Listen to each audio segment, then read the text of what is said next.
Hello, ladies and gentlemen. Thank you for joining me today. My name is Justin Shingo. I am from Sturm Foods. I've been a maintenance technician for about 8 years there, and today I'm going to talk to you about open loop versus closed loop control systems. What's the difference between an open loop versus closed loop control system, you may ask? Well, don't you worry. I will keep you in the loop. What is a control system?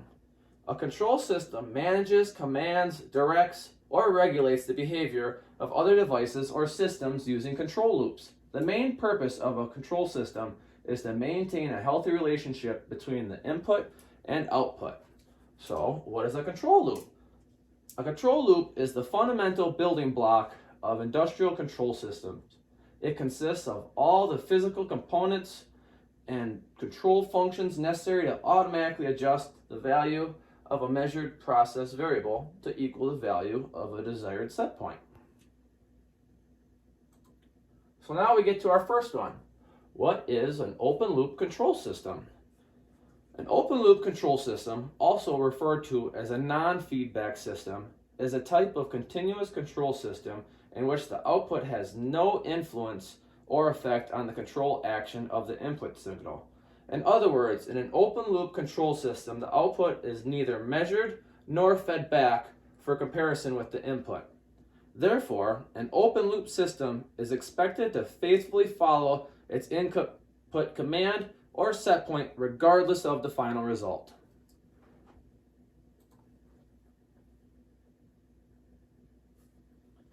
In this slide, the controller sends a signal to start the process, and then the term process could be any piece of equipment that accomplishes work. For example, a motor, a robot arm, just to name a few.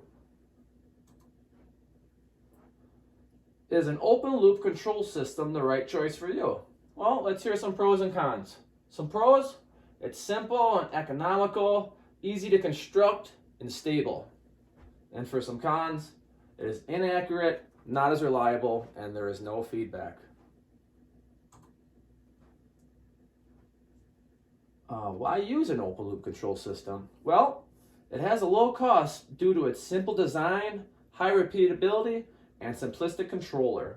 It is also a great use where motion is predefined, repeatable, and does not vary.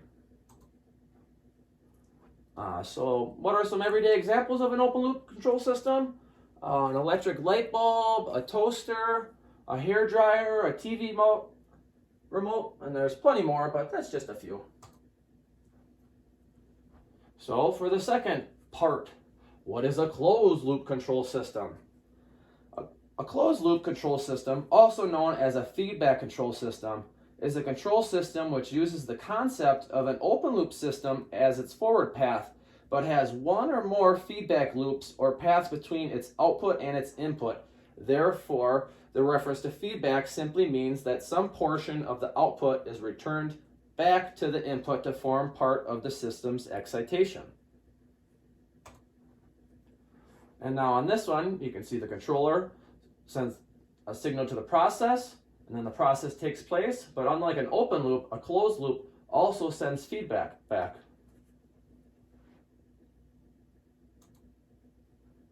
So, is a closed loop control system the right choice for you?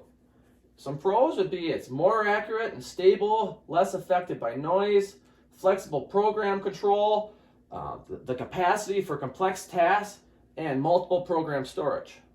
Some cons: it's more complex, more expensive, and often needs more maintenance.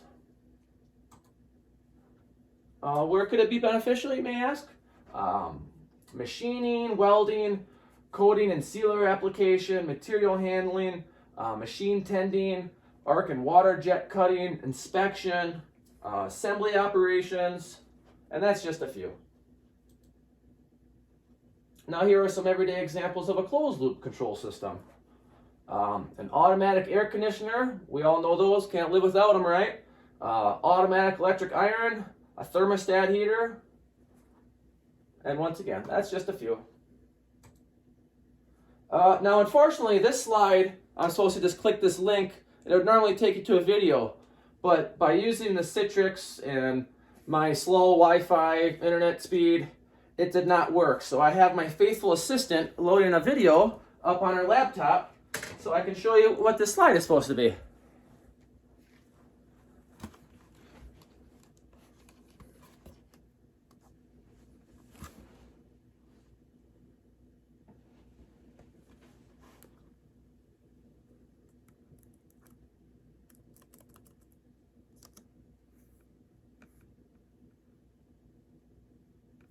Your control variable. Sorry about that, guys.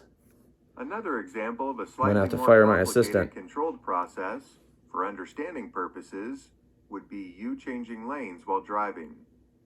You would be the controller. The lane that you want to be in is your set point. The steering wheel would be your control variable, and your current position on the road would be your process variable. Your eyes are your feedback.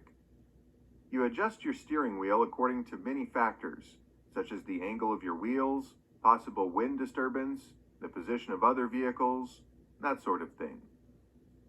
You don't do hundreds of calculations to determine your point of attack. You intuitively, after years of driving, know what you need to do to safely switch lanes.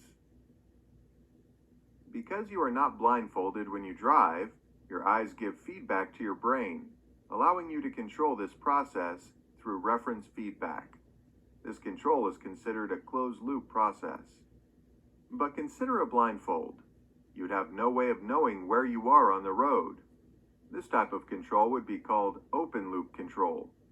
Obviously a much more difficult process to control, and on occasion, you may run into this type of control in your career.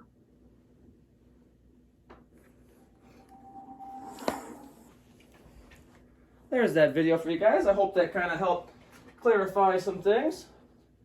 Always like a little extra video explanation. And on this slide, I took two pictures from work.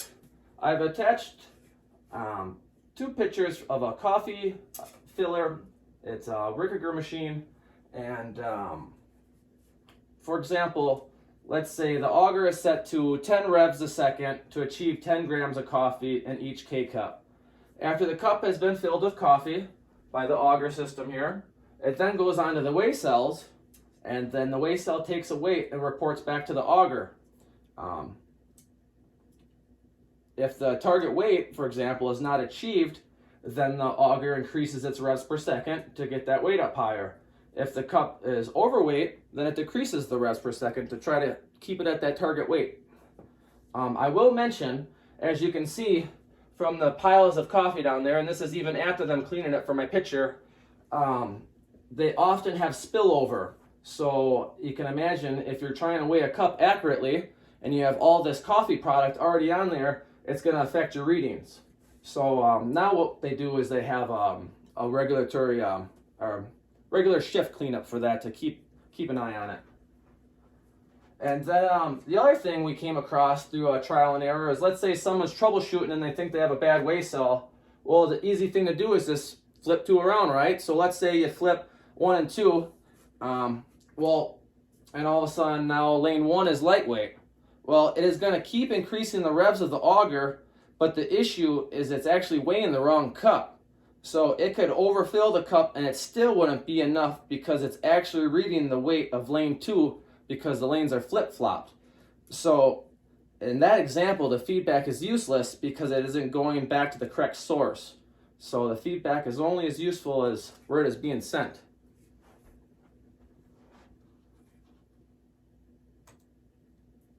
And for the final example, I thought it'd be a good place to start with a clothes dryer. Everyone has one of these. The first one is open loop. Just a simple timer. It runs for 1 hour, doesn't care if your clothes are sopping wet, burning up, it does an hour. But for the second example, it's a closed loop. All we would have to do is add a